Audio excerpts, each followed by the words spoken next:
हाय, good morning. यामिनीज किचनमध्ये तुमचं स्वागत आहे. आज झालं असं की चपातीचा आटाच संपला, म्हणजे पीठ संपलं गव्हाचं. म्हणून मी म्हटलं की आता काय करू. म्हणून मी ठरवलं की आज आपण ज्वारीचे घावन करून नेऊया. पाहूया कसे केले ते.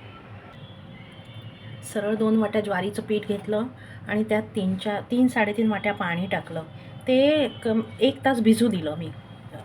सकाळीच मी ते असं मिक्स करून ठेवलं. यामध्ये अर्धा चमचा मीठ घातलं आणि हे थोडंसं पाणी टाकलं त्यामध्ये.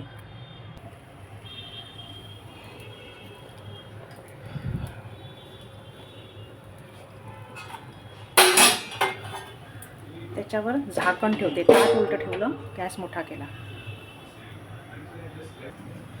पाहूया आपण आता.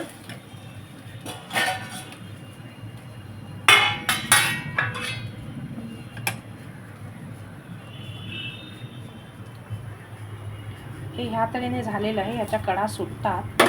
आपण साईडला थोडं थोडं तेल टाकू. खाली खाली जरा तेल जाईल असं साईडला थोडं थोडं तेल टाकायचं. अगदी एक थेंबच टाकते मी, जास्त नाही टाकत. खूप तेलकट नको असतात मला. सांभाळून वापरते हा तेल. असं थोडं थोडं हलक्या हाताने काढते. यात फक्त ज्वारीचं पीठ, मीठ आणि पाणी आहे आणि तव्यावरती तेल टाकलं. असं थोडंसं निघत असतं. माझा हात जरा जास्त जोरात चालतो. पण आता जर हे असं झालं तर आपण त्याचं हे करू शकतो, त्याला फील करू शकतो. स्टिच करायचं, स्टिच पीठ. जिथे मोठ्या भिगा दिसतात तिथे हे ते लगेच सुकतं. तोपर्यंत आपण हे काढून घेऊ. किती हलकेपणाने निघतंय बघा.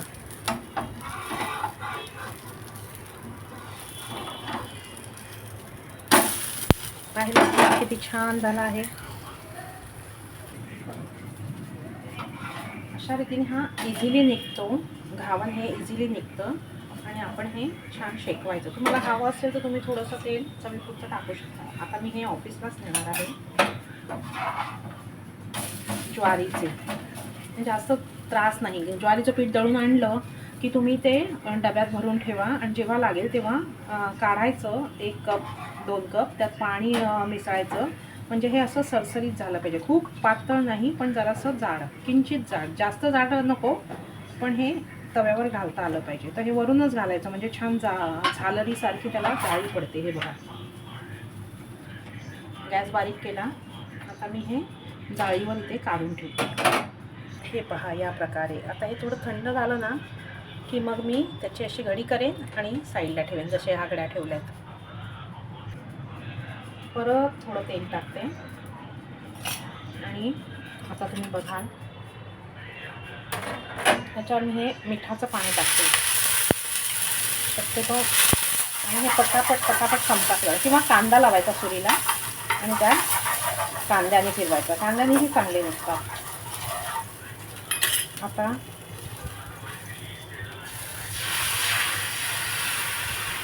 मोबाईल एका हातात असल्यामुळे थोडा वेळ लागतो, नाही तर मी पटापट टाकते. पण बघा कशी छान झालर येते.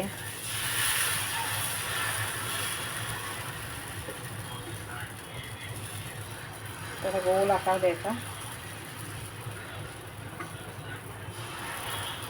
मुलगी येईल शाळेतनं, तिला पण खायला लागेल.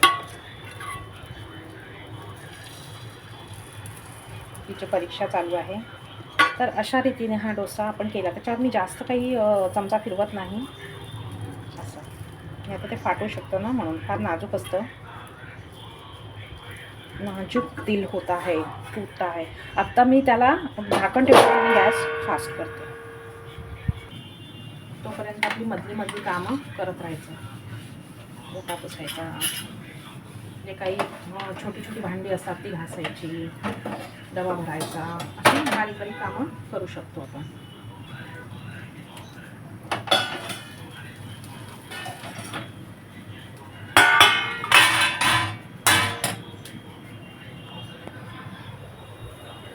तुम्ही बघाल हे घावन जे आहेत ना, ते थोडे साईडला निघायला लागतात. म्हणजे त्यात कष्ट नाही पडत फारसे. तर हे असं असं थोडं थोडं तेल थेंब थेंब टाकायचं, म्हणजे ते निघायला जरा इझी पडावे. हे बघा. तर मिठाचं पाणी शिंपडल्याने असा थोडासा फायदा होतो. तेलावर मिठाचं पाणी शिंपडायचं. हे बघा. आता हा थोडा शिजू दे 2 मिनिटं. 1 मिनिट फास्ट गॅस, नंतर मग बारीक करायचा आणि हा उलटा धारा टाकायचा काढताना. तुम्ही याच्यावर बटर, तूप असं काही घालून खाऊ शकता. लोणचं, सॉस त्याच्याबरोबर खाऊ शकता. आता मी हा भाजीबरोबरच खायला नेणार आहे. माझा हात ना फास्ट चालतो, त्याच्यामुळे तो पटकन एकदम घावन असं त्याचं निघतं, तुटतात. हे बघा, हे असे निघतात ते झालंरी. हे पोळी नसेल तर हे फार उपयोगी पडतं. बघा किती छान झाला आहे कुरकुरी.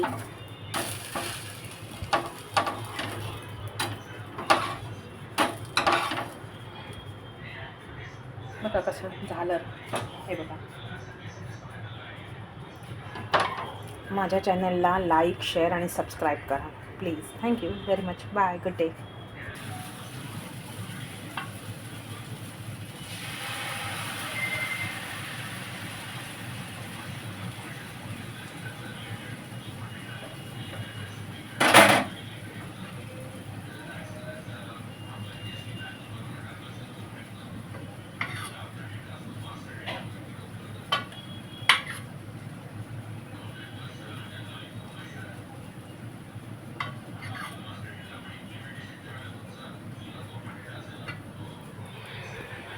बघा कशी छान झालरीसारखं झालं आहे घावन. पातळ पीठ, खाली बुडाला जाड पीठ राहिलेलं, त्यात पाणी घालून परत केलं. आता हे जे ह्याची घडी करून ठेवली.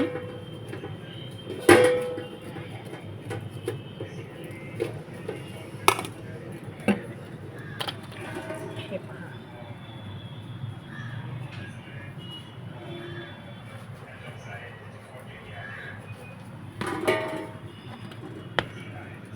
आता एक नाश्त्यासाठी बटाट्याची भाजी होती, ती आता आपण नाश्ता म्हणून खातो आहोत. मी दाखवते तुम्हाला खाऊन.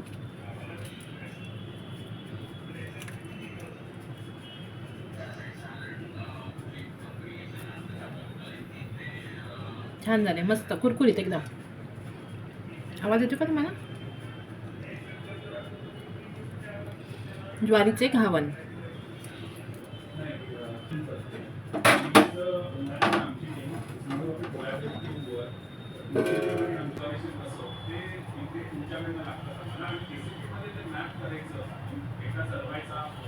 मला लाईक, शेअर आणि सबस्क्राईब करा. यामिनीज फूड अँड लाईफ आणि यामिनीज सिम्पल फूड गाईड.